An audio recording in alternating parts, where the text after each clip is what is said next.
না করে আমি কোনোদিন মরবো না। বিষ্ণু ইসলাম আমাদেরকে জানিয়েছেন তোমার জন্য যে রিজিকের বন্দোবস্ত, যেই অ্যালটমেন্ট আছে, সেটা ভোগ না করে, উপভোগ না করে তুমি মরবে না, এবং সেটা আপনি উপভোগ করবেন, আপনার কাছেই আসবে।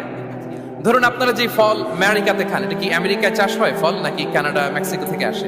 এখানেই হয়, আবার বাইরে থেকেও আসে। লেটস সে আপনি যেই অ্যাপেলটা দিয়ে আজকে ব্রেকফাস্ট করলেন, যে অ্যাপেলটা আপনি খেলেন, এটা মেক্সিকো থেকে এসেছে।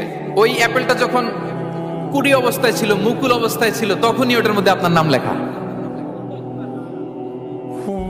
এর মধ্যে কত পাখি এসে ওই গাছে বসেছে, কত মুকুল নষ্ট করেছে, ওইটা নষ্ট করে নাই, কারণ ওইটা আপনি খাবেন।